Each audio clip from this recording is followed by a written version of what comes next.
Welcome everyone to the Chuck Jones Creativeside chat. We've been blessed all summer long to have an amazing array of artists and creatives join us as they tell us some amazing stories. I know I've been fully inspired by all kinds of things that I've picked up from these artists and fellow creatives, and tonight is going to be no different. As we are streaming, if you have questions for Fran, who is our guest that I will introduce here in one moment, you can put them in through Facebook or in through Zoom in the chat, and please feel free to ask questions, and then I will pass them along to Fran as we hang out here this evening. So without further ado, I have to say that getting to know Fran is an absolute delight, and I could listen to her talk all day long. Not only is she an extremely talented artist, she's just a wonderful human being to hang out with. So it's a privilege here on a September evening to bring in the, I'm going to say master, because I've seen all of your stuff and it's amazing. Not just in the portrait work, but just how she produces this work. The amazing Fran Lew. Fran, welcome to the Chuck Jones Creativeside chat. Thank you very much. I'm delighted to be here.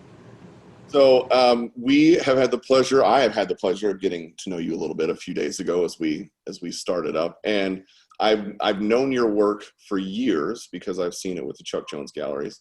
And I've got to tell you, I'm absolutely blown away.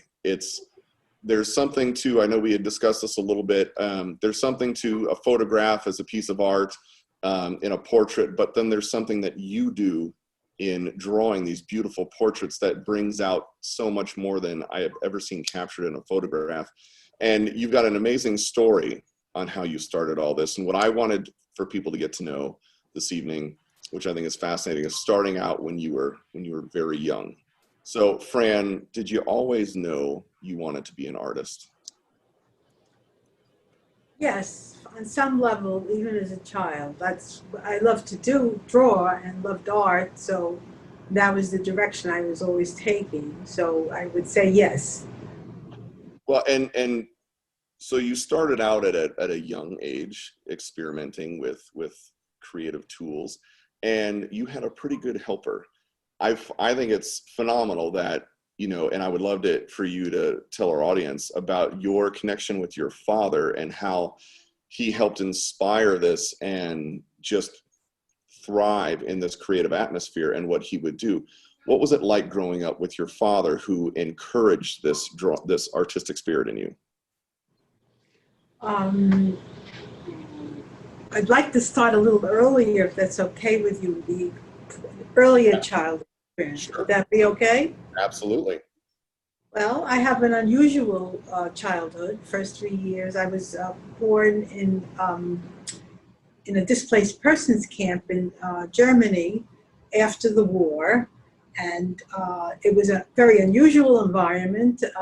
It was an American base which was holding, keeping people that were displaced all over Europe, giving them a home till they found permanent location.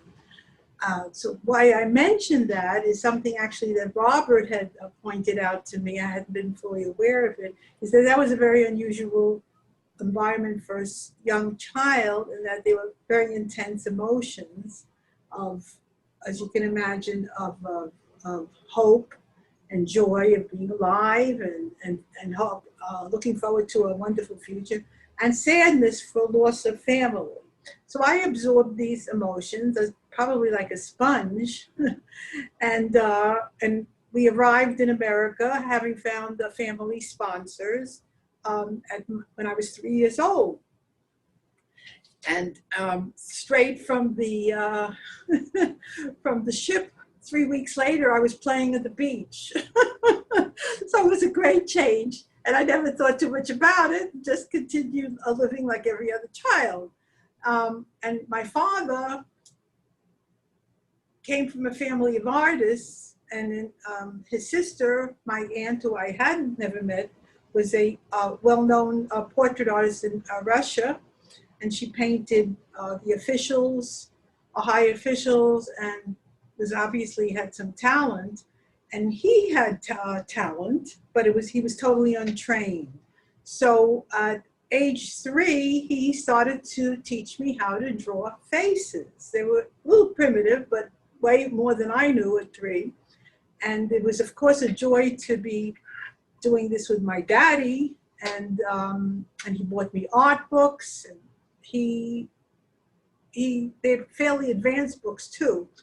And he instilled a love of art in me at a very young age. And then I would say that I had, a lot of fun with him, and whatever you have your parents influence you in those ways. So I'm always grateful for his encouragement and the time he spent with me. He gave me a lot of attention, and a lot of it centered around art. So you had and I remember, when you explaining those emotions and stuff that in the intense childhood that you have, and not really at 3 you're not necessarily processing that, it's just kind of affecting you, and that's you can see some of that influence in what you've been creating, and I would assume from a young age, and just how that influenced your style and perception of what you would bring to life. Yeah, and I think my mom told me when I was about 4, I recall the conversation. She said she says, you always can pick up people's feelings. And I didn't know what that meant at age 4, but I remember the comment. And I think that plays a big part in this high sensitivity that I seem to have developed in that is in my art, that I can tune into people and capture their emotions and feelings, and it's seen in the work and in my art, or my portraits in particular. Well, and I, as we had talked on Tuesday, and we were kind of discussing this, I think our good friend Robert Patrick, who I will raise a glass to right now, and your good friend, really, he's even the one that highlighted that and what he could see in just your portraits, and people just taking a look at what you're doing in portraits and seeing that emotion come out, which is why I love what you do. To me, it's so much more than a photograph, and it's a piece of art that lives and breathes, and I love what you do. So I love that style. Thank you very much. Now, you're going through school, you're drawing probably a fair amount, right, as you go through junior high and high school, and you have the opportunity. How did as you're in high school, you're kind of figuring out what you want to do. How does that go from, I want to become an artist, or I want to get into that field? Where do you take the next step in college? Well, when I was in high school, I had an art teacher whose class I enjoyed very much, and I took it 8 times. and I skipped lunch, I skipped recess, I just kept taking his art class. And he, I came from a middle class background, and I knew I was programmed that I had to earn a living, and he suggested that I become an art teacher, and he said, good idea. And so that was where my direction, or I thought where my direction would be. And I went on to Brooklyn College, which was a very fine City of University, part of City University in New York. Is a very fine college, and with a fairly good art department at the time. And I went on to study there. And I always loved realism. I was drawn to realism rather than the abstract art. And there was one teacher, and you may be familiar with it. His name was Philip Perlstein, and he became very popular and well known quickly because he was the first to re-enter the figurative world, not realism in a traditional way, in his own unique way, but it was figurative realism work. So I took his class in my senior year, and I was only 19 as a senior in college, and had to start thinking about what I wanted to do when I grew up. And and graduated, and he suggested, I remember the conversation, he suggested, Fran, why don't you graduate and get a studio and paint, and you could be famous when you're 40. And being only 19, and I said what sounded glibly, Oh, I'm too middle class for that. I can't live a bohemian life. I have to eat. So, and I said, so I'll be famous when I'm 50. Big deal.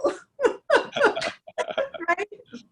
So it sounded that I took it lightly, but actually that comment influenced the rest of my life. It became a dream that I would like to do that, and and it gave me a belief in myself that I could do that, and it stayed with me for well, throughout the years. It was that comment was influential among other comments that were followed. So I went on to get a master's degree at Boston University, and then teach. I taught for a number of years, and there was other things that came in between, but basically with the teaching, I taught for a few years, and after a while, I felt I always enjoyed teaching, and it was fun, and the kids were close to my age, and we had a good time, and they learned. But I felt that I wanted to do, follow that dream that I was still in the background. And finally, at age, roughly about 30 or so, I decided to go for it. I left teaching. I jumped off the cliff and held my nose and said I want to go professional. And I did. And a particular teacher that I really want to mention, became a very strong mentor, Cesar Borgia, and he was a former student of the late Frank Riley. Frank Riley was considered the foremost teacher of realism in the country, and he taught some of the great art illustrators of his time. I believe he passed away in the 1960s, so I never had a chance to meet him. But Caesar had studied with him for 7 years and was able to pass on the information. So I studied with Caesar for a while, and I felt that I had this was the final training that I really needed and wanted to follow my particular goal of how to be a portrait artist, the style and the knowledge. And so that was, I'll always be grateful to him because he encouraged me enormously. I find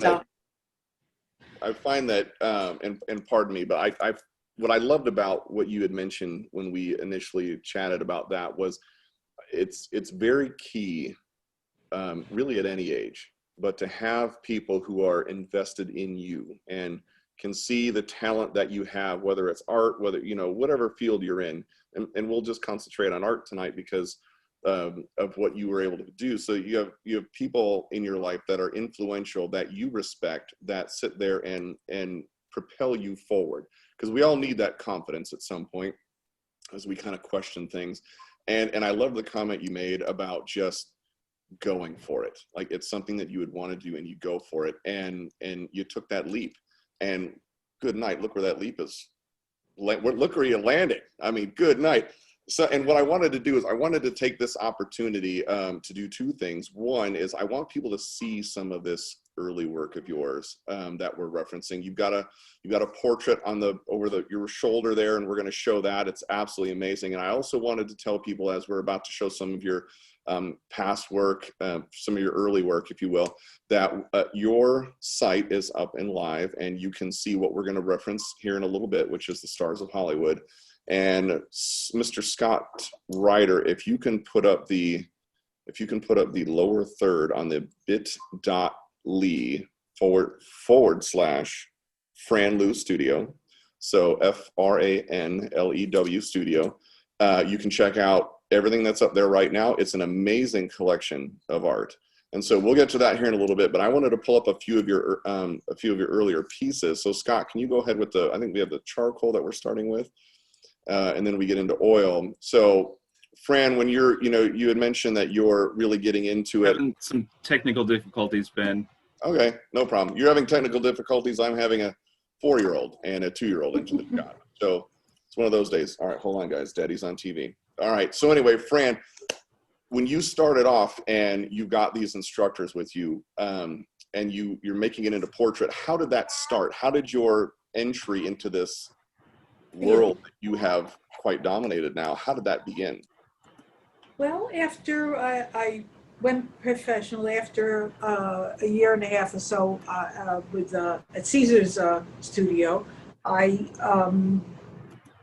it sort of happened on its own and had a momentum. I had portraits of private subjects and got press on that, and then met different people from all walks of life that were well known, that weren't well known, that were, most people were a pleasure to get to know, and it was a lot by word of mouth. And then I had the good fortune of being commissioned by Matilda Cuomo, the former First Lady, beloved First Lady of New York State, wife of the governor, Cuomo at the time, Mario Cuomo, and I was commissioned to do her official portrait to be displayed in the governor's mansion.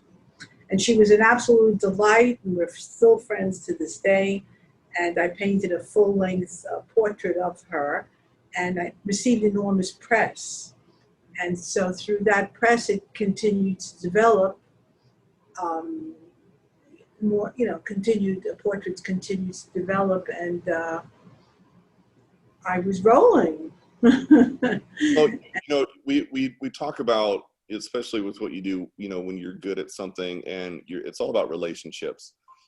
And the relationships you were able to make, specifically with the governor's wife and her portrait, which is gorgeous. There's those things that just kind of start to cascade. Did you feel a momentum kind of building from that?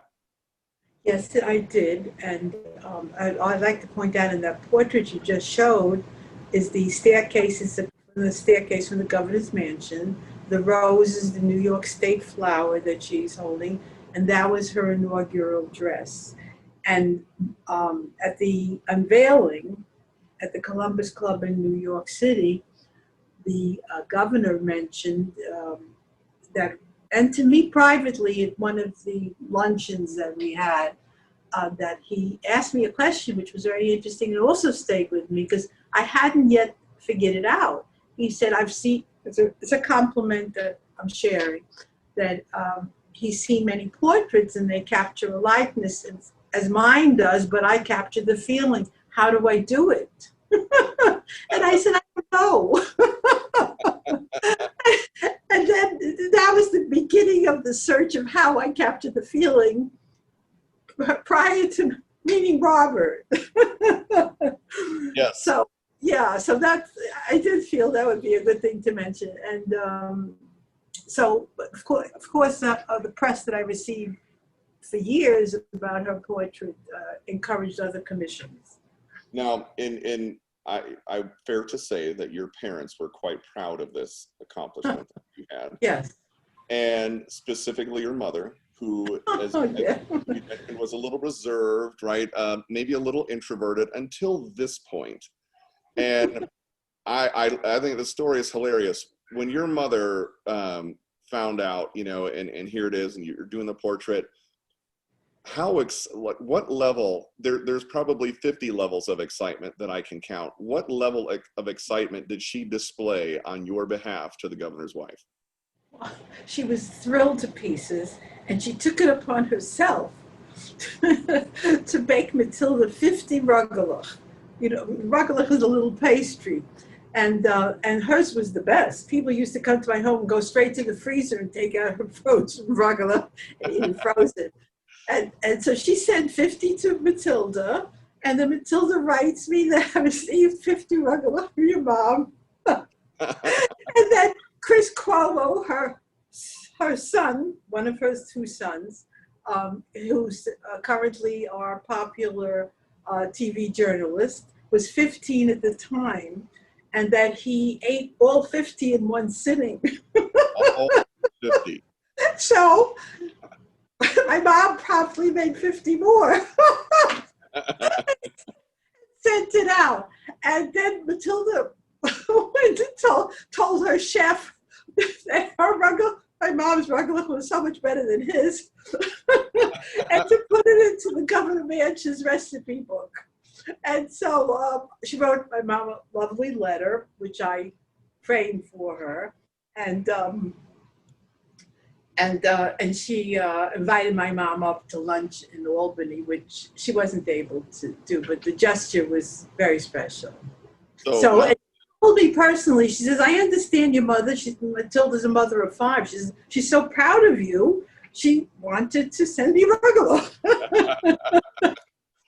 Not only did you do the portrait, but your mom is immortalized in the cookbook.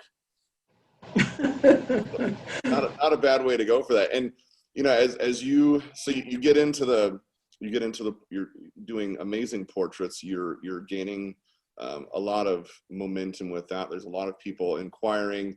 You're putting the work in. What I thought was really important about what you were mentioning before when we were discussing was the amount of work that you put in. This living artist as a career is not a when I feel like it, I'll do something kind of thing. You got to put the work in. And you had mentioned just the work that you would do and the work ethic that went in. And I think that's important for people to understand is this isn't something that, oh, I'll just, whip that out. I think that a misconception among people who maybe don't do this as a career is, oh, that's just easy for you. But it takes a lot of skill and a lot of work to pull that off. And what I want to do is, Scott, if you can show that portrait, it's the one that's over her shoulder right now. And because there's a transition that comes in, and we go from doing portraits and oils, which this is gorgeous. And could you talk a little bit about this one? This was more of a personal portrait where I had the subjects just sit for me and pose, which I did at times because the formal portraits were mostly from photographs that were given to me and or that I personally took, photographed people myself because they were busy people and didn't have the time to sit. So I chose to do from time to time subject that's sad, and it's a different style. I have a shorter period of time to work, and it's a freer style. And this is one of my favorite earlier paintings. So and I love it. I love the lighting. It's warm. You can feel the emotion in it. And what would you say did you work in oil a lot in the earlier periods? You found that was your medium of choice? That was pretty much the only the only medium that people request. But from time to time, it was a charcoal. Yeah, and sometimes as a preliminary drawing to a larger piece, as I did of David Ben-Gurion, the first Prime Minister of Israel.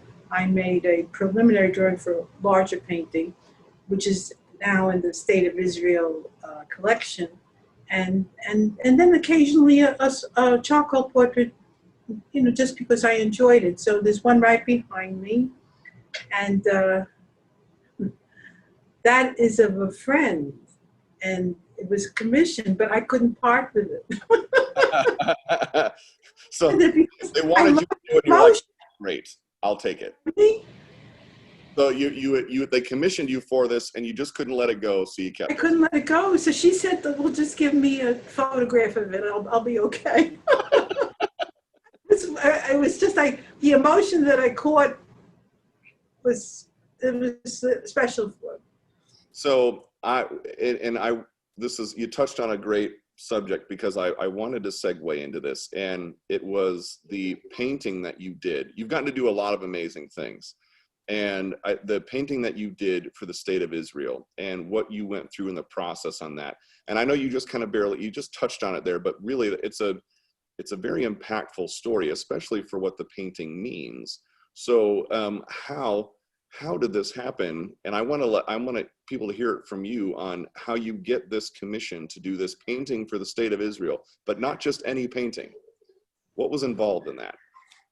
Well, it was the painting that I made wasn't actually for the State of Israel. It was for an organization that was selling prints of significant paintings for peace. And so they commissioned me to do this painting with which I had titled Lead Us in Peace. It was the 3 early leaders of Israel, and it showed in the background was Jerusalem with the the Arab mosque and the Christian church, and Moses with 10 commandments in the background, faintly in the background, and the dove of peace. It's a beautiful painting. And then eventually, because it took me a year, I got that really almost at the start of my career. And it took me a year. I made 3 preliminary drawings of each of the figures, which was Moshe Dayan, the well-known military figure at the time, and Golda Meir, who most of us are familiar with, one of the important prime ministers, and David Ben-Gurion, the first prime minister. And so I had 3 preliminary drawings, 1 preliminary painting, and then the final painting, which was, I believe, 34 by 50 inches, quite large. So that was eventually collected by the Jewish Museum in Tulsa, Oklahoma, and the Ben-Gurion drawing was displayed in the Israeli consulate in New York City. And then when the administrations changed, they asked if they could have the piece of the David Ben-Gurion drawing. And that's how it happened. I think it had a life of its own. You meet these different people, and goes in different directions. It was very interesting. And my work is extremely interesting because I meet people from all walks of life, famous and private. It's people I probably would never have met otherwise. And I love that story. And Scott, if you could grab some of the stills that we have of the Hollywood stars of Hollywood. So Fran, as we get into, you've done some amazing work for some amazing people, and it's been showcased all over the world.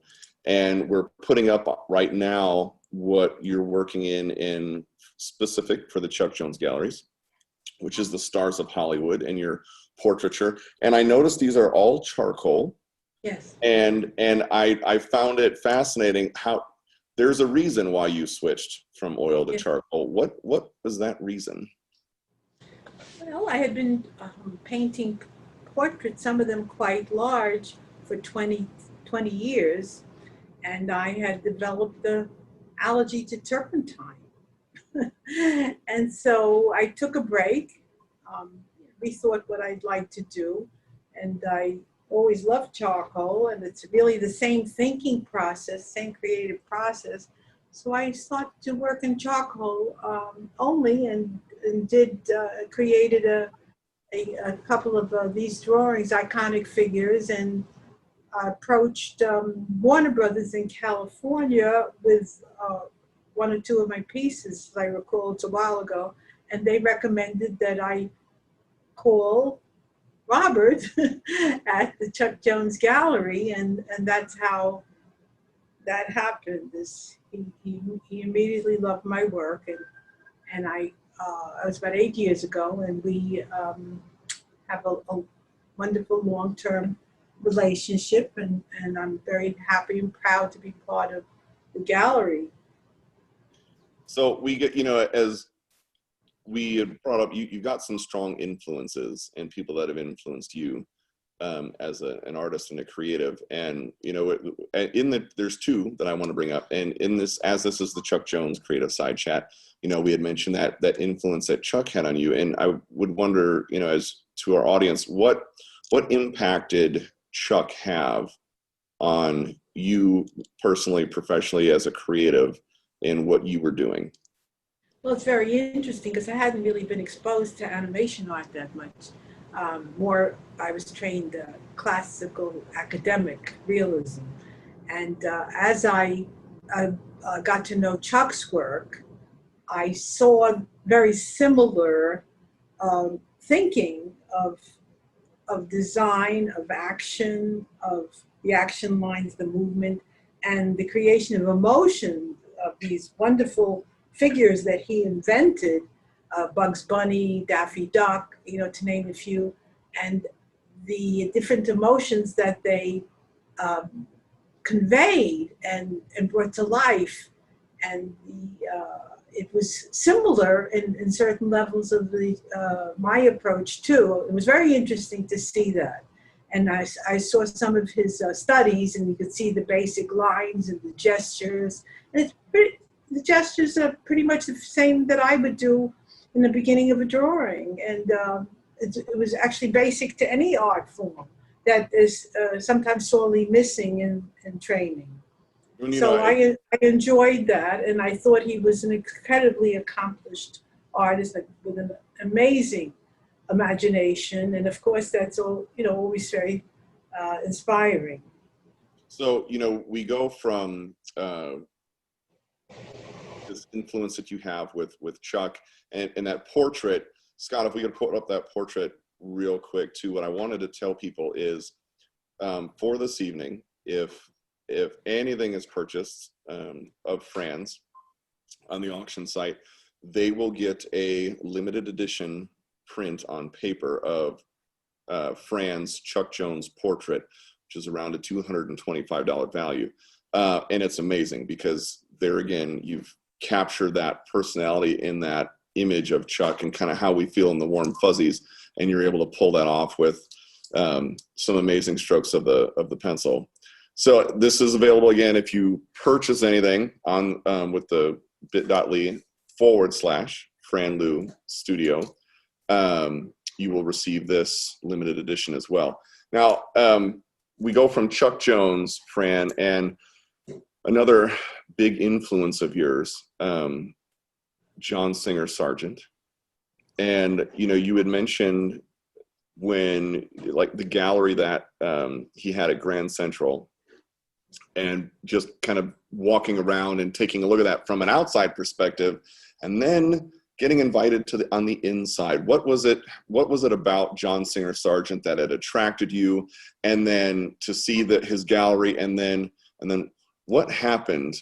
And what I love about this is you just went for it. So it's kind of like a dream, and I'll let you tell the story. John Singer Sargent, Grand Central Gallery, Fran Lew. Definitely a dream come true. When I was still studying, my instructor, my mentor, Caesar, said, "Why don't you go over to the Biltmore Hotel, the Grand Central Art Galleries? It's a wonderful gallery. Go look at it." I said, "Okay." So I went, and it was just wonderful. It was founded by John Singer Sargent many years before, together with other prominent artists, and the work was realism, the direction that I was going in, and it was very high quality. And I said to myself, "Gee, I wish I could be part of this gallery. I'd love to be part of this gallery."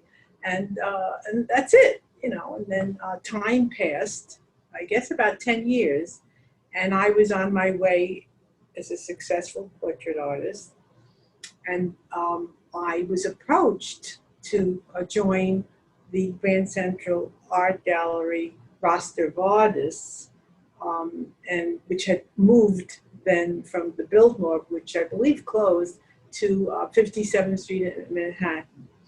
And it was wonderful. It was wonderful. It was a well-known gallery. It was I would believe they called it the best gallery of realism in the country at the time. And the influence of John Singer Sargent and the artists of his time was throughout the gallery, and the selection of the artists and the feeling of the gallery. And then we had a very long relationship, a successful relationship, and unfortunately the gallery closed after 75 years. There was a recession in New York, and it was sad. So that had the feeling of being able to, be a part of that and someone that you had looked up to has got to feel pretty amazing. It really did. And dreams come true. Can come true. Yeah, it was amazing. Yeah. And I love that because there's a point, and like I said, out of every Creative Side chat that we've had, there's always something to pull from it, usually multiple things, but there's so many things as we hear from creatives in the field that are doing. And the fact that you just went out for it, you went out to get it, you saw it was something that interested you, you were passionate about it, and look what you made happen. And that to me is inspiring, Thank to you. even when you might feel like, I don't know, is it too much of a risk, and you start to create some self-doubt, right? We create our own narrative, to take the Fran Lew approach and just go for it. No, I was, after teaching, the first 3 weeks when I left teaching, I didn't sleep for 3 nights. Because I was it was a risk, but it was a calculated risk. I felt I had reached a certain level of excellence and paid my dues with the studies that I had done, and it was something I just felt I was, my inner compass said go for it, and I did. And it wasn't easy. It doesn't, sounds easy, but it wasn't easy in the beginning, and the work was hard at times, sometimes 12 hours a day, because there were deadlines of some portraits. But I loved it. I loved the studies. I loved the portraits. I was doing what made me happy. So what was it about? Well, first of all, we'll get into a little bit more of the stars of Hollywood here in a moment, but because this dovetails right into it, and it's you've got a piece of art with the United States Federal Reserve, I believe, Mr. Marlon Brando. And so, talking about stars of Hollywood, how did that come about? I had, as you'll see, as you know, many of you know, that I did a series of art portraits in charcoal of well-known iconic film stars, and I did one of Marlon Brando as Johnny in the Wild Side, and it depicted him as Johnny in the Wild Side, and was one of my favorite drawings. They all are. And then it was purchased, and the owner purchased it for his wife. I'm trying to remember because every drawing has its own story, and the owner had purchased it for his wife, who had unfortunately passed away shortly after he had bought the drawing, and he donated it to the Federal Reserve, United States Federal Reserve Fine Art Collection, but it's a tremendous review process that it has to go through to be accepted. And they loved it. They felt it was, Americana, and it's in their permanent collection. It will outlive me. So you go from that star of Hollywood into your current collection of what we have available today. What is it about that period in Hollywood history that really attracted you to do these portraits of Clark Gable, of Humphrey Bogart? What is it about that just you had to do it? Well, those were my favorite films. I was particularly drawn to that period of time, and I thought the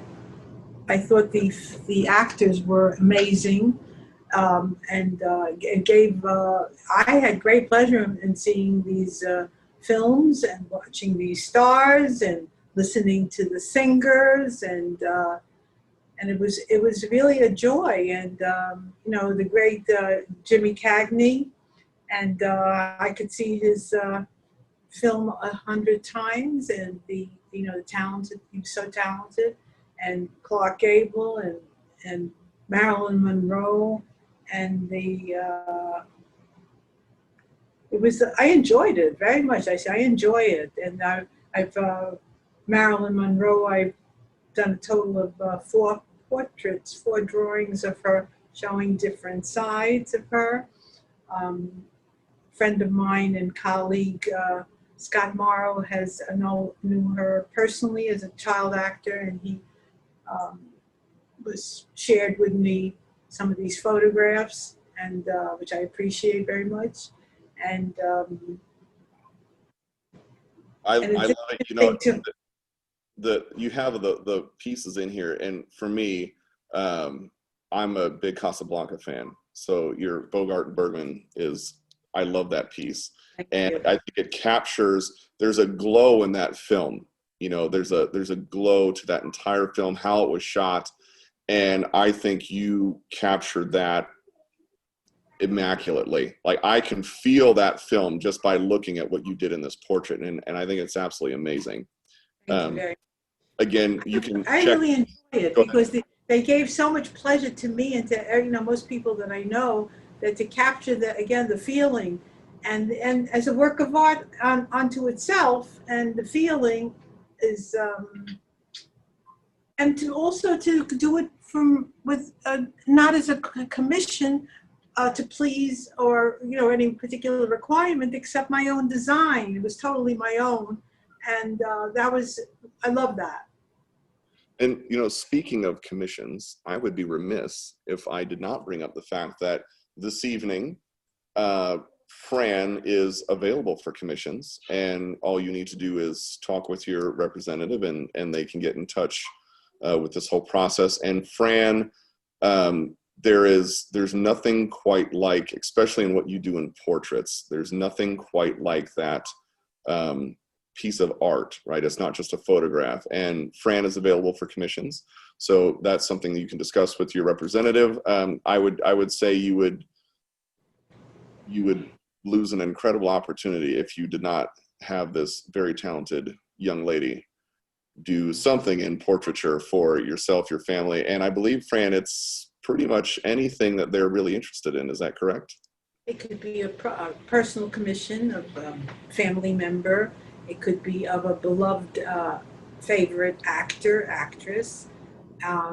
It's basically who one honors and loves, and it's an extremely meaningful gift that lasts forever and becomes a family treasure. And it's extremely personal, and it speaks of love and honor and respect, and the feelings stay, are in the drawings, and it gives great pleasure. It gives me great pleasure because it gives people great pleasure. It's a joy. Well, and we have, it's immaculate what you put together. So we have a fantastic opportunity with you for you to provide that, which I appreciate, because someone of your talent and stature to offer that to our guests is quite a gift in and of itself. I'm going to mention one more thing so yeah. you can have an idea. There were, for the James Cagney, there were 10 people in the James Cagney Facebook group who wanted a portrait of James Cagney. So I didn't do that. I mean, no, not 10. So we made a portrait, and Chuck Jones made prints. And so 10, and they're outstanding quality prints. And so 10 people got their portrait. And the joy that, of course, these people, these friends now are love and adore James Cagney, and they are it's a featured piece in each person's home. But then we go to a personal portrait, for example. I put it up on Facebook. For a beloved cousin, I had painted a portrait in charcoal of her and her late husband, and she placed it in his room that had been his study, and she told me that she went every day in the room and talked to him, because she said, how did you make him so alive? You didn't even really get to know him well. He was a very quiet man. He hardly spoke. But I know him. I did get a sense of him, and it meant so much to her. And of course, it's going to mean so much to me that it meant so much to her. So now another family member, she has passed away since, and another family member has it in their home collection, and continues. It'll be part of the family. Absolutely. So there's many reasons to have a portrait, and one could be a gift, an anniversary gift, or any. There's a million directions it could go in. Well, we've got, if you've got a question for Fran, go ahead and pop it in the chat. I know, Jester, you've got your hand up. go ahead and pop the question in the chat, and then I will ask that of Fran, and she can answer your questions. So Fran, you know, when we talked about kind of that evolution of things, right? You had in kind of the what's next, and you had mentioned, you know, going from oil to charcoal and the reasons behind that. And as artists, we tend to evolve a little bit, maybe change things up some. And you studied abstract in art school, is that correct? Yes, well, that was interesting too, because the time I was going to school in college, realism was considered passé, and that you know, abstract art and avant-garde art was the only way to go. And those were most of the instructors. I enjoyed the classes; they were interesting. They taught concepts and design, which, as you as an artist also, you know and understand. But I wasn't learning what I wanted to learn. So then I met Philip Persley, as I had mentioned, and then I went to Boston University, which had some realism, but I kept going for it, the realism. So that's why I later continued my training with the Frank Riley system, because that was realism. I had to go outside the university system to study what I always wanted to study, and that was I wanted to do the realistic portraits.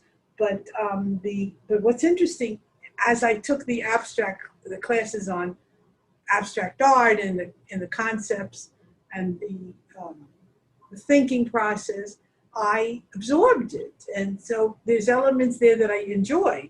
So I even in my Stars of Hollywood Boulevard series, there's a sense of design. There's an abstract concept that's like the foundation of the artwork. Then the realism takes over. So I actually combine it. And that's art that I really love and favor, is where there's a little bit of both. I mean, a lot of realism, some of the abstract ideas, because it's design. It's really design. So in the end, I feel blessed that I had the opportunity to study both. So we've got a comment in here, and this is a glowing comment for you, and from Wayne Todd, and he had said it's great to hear your interview, and you've been a huge influence on him and his work. He started with abstract as well, and so you've been a big influence on Sir Wayne Todd. There you go. Did you know that, Fran? Oh yes, he has pointed that out and thanked me very much. I gave him some tips on drawing faces, and mentored him a little bit by email, pointing out some things, and he's a very, very fast learner, and he's progressed beautifully. So did you, and I thought I had the exclusive on that. I do not, that's okay. Did you have, from Joel Shapiro, did you have a chance to study abroad? Yes, I did. As a matter of fact. I studied in Venice, and it was wonderful. I lived, people who know Venice, I lived 5 minutes from the Basilica San Marco. I studied at the Palazzo Grassi Center for Costume Design and Painting. And again, the instructors were pushing the abstract conceptual art. And I had to go along with it because I was getting grades, but I did both. And it was an amazing experience to be there. But another interesting thing is I have here and there, I've taken classes in other areas in addition to painting. I studied sculpture and jewelry making and pottery, and part of the university system mostly. And then in Venice, we had a class. I elected to take a class in glass blowing, and had the opportunity to meet Archimedes Seguso, who was the world master at the time of the art form. And I took a class, and where I made the model form and sculpture in another medium, and then he actually did the work in the fire in the oven to create the glass sculpture. It's over here if you can see it. Mm-hmm. I'm sure I'm very heavy. I'll try to lift it. Oh, oh, oh, oh. It's very, very heavy. It looks Yes. heavy. Oh, very heavy. Wow. It was really a thrilling experience because it was like watching a baby being born. It was creation from molten glass. And he told me that was very similar to a piece he did at the start of his career, which is interesting. And that was my one experience with glass, but it was unforgettable.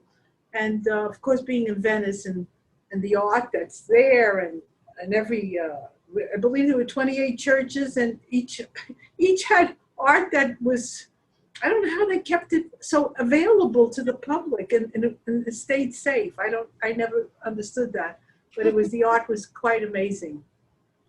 So do you find, as your career goes and you enter kind of different phases of things, and you've classically trained, you've got influences from abstract, from realism, from some amazing instructors. Do you feel something as like a transition, do you think, as you move forward? Is there something that you want to experiment with in any form? I don't think so, because I've worked on portraits pretty much my whole life. It's what I enjoy most. I've painted landscapes, but I'm a people person, and I enjoy doing the portraiture. And so I started with oils and then I did some pastels, and now with charcoal. And what I enjoy so much is in the drawings that I'm presently doing is I enjoy so much capturing the feeling of the subject, which is a challenge. It's not as easy as it sounds. And just having the pleasure of it meaning so much to the people that I do it for. I'm enjoying that now. Where I'll go with it, probably the direction will never really change. It's who I am. So was there a point, on a piece that you've worked on that it was a struggle? You were trying to find it, and we all go through those moments where you're like, oh my goodness, and maybe not even, you mentioned really trying to capture that essence of the person, and you had mentioned a story. Is there something that was in a piece that you did that was like, good night, man, how am I going to get through this? Yeah, it's one in particular. It's not up here, but there was one in particular with the hands, and I wasn't. It was a struggle with the hands. It was a 3/4 piece, and I was working on it over and over. The hands, everything else was done, and I just said, I got to take a break. And I drove off and I was living in New York at the time, and I drove off and stayed in the Hamptons for 4 days. I came back relaxed. I came back relaxed, and my mother was all nervous because she didn't know where I was. And of course, I wasn't relaxed too long after that. But I realized also that I had to stay closer in touch with her. She was getting older. And so then I finished the hands, like within the day. And it turned out to be, it won the Best in Show Oil Award at one of the special art exhibits and exhibitions in New York. Nope. So there you go. Yeah, there I go. I just thought of that. Yeah, right. Almost each portrait has its own story. Oh, There's yeah. another story that you might be interested in that I believe we did mention at the rehearsal a couple of days ago, that I had painted the portrait of Dr. Vincent Divino, Nobel Laureate. Yes. Of chemistry, and he had passed away. He was it was a posthumous portrait, and the son, also by the same name, had the gold medal and his academic robes, and I did a little surgery. I called it surgery at no pain. And we had, he posed, and I had a photograph of his face and another, and I painted the painting that you see. And the family loved it, and they wanted to, the National Portrait Gallery, this was, in the 80s, and the National Portrait Gallery has wanted to acquire the painting for its collection, and the family agreed, and the mother of the family, who is extremely attached to the painting, it's of her father-in-law, and it meant so much to her husband that she can't give it up. She just wants to keep looking at it in her dining room. So that's where it is for now. And later on, it'll go on to the National Portrait Gallery. That's amazing. We'll tell you, I've got two more questions. And before I ask, we have from Karen and then from Eric. I want to just make mention one more time that everyone can see what Fran has this evening for purchase at bit.ly/Fran Lew Studio. Some amazing works that we've been cycling through tonight from the stars of Hollywood. She also does have commissions open. So please talk with your representative about that, and she would be more than happy to do a commission for you. And with any purchase this evening, you get a limited edition Chuck Jones portrait, which is $225 value, which I think it is an amazing gift. Now, Fran, I wanted to ask, this is from Karen, and Karen asks, what is the subject of your next artwork? Can you say? Portraits. No, but like, do you have something, and this actually might dovetail with Eric's. Oh yeah, no, it's a portrait of someone I know as a surprise. I can't mention his name, but of a surprise gift for his girlfriend for her birthday. Excellent. And he hopes that by giving her this gift, she'll know how much she means to him. And we won't say any names, and we won't give any more hints. That way we don't blow it. That's right. You're right. And you know, Yeah, Eric has I have another Marilyn Monroe that I would like to do when she was younger. I haven't done one when she was younger, so that'll come as a surprise a little later on. So that kind of dovetails then into Eric's question was, you know, what portraits or subjects have you created for your own pleasure? Pieces that maybe aren't even for sale. It was just for you. Oh, that's interesting. Good question. Thank you. When I took my break after 20 years of painting large portraits, I explored, and I worked in pastel and did figurative drawings totally from my imagination. And I did a whole series of angel series of figurative drawings, and I may post one or two up in Facebook in a week or two just to show you the variety. But it's imaginative, and it's not related. It's color, and it's not related to portraits. It's figurative work, which I enjoy. I enjoy faces and figures, both. Excellent. Well, I want to say, first of all, thank you, audience, for the questions. I appreciate that. And as we wrap here this evening, again, it's bit.ly/Fran Lew Studio. You can see all of her amazing work with the stars of Hollywood.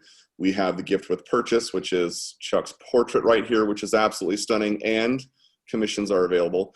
Fran, as we close tonight, I just want to tell you that, and I know I said this when we did our, you know, kind of pre-interview, and even when I started this off, I could listen to you talk in your stories.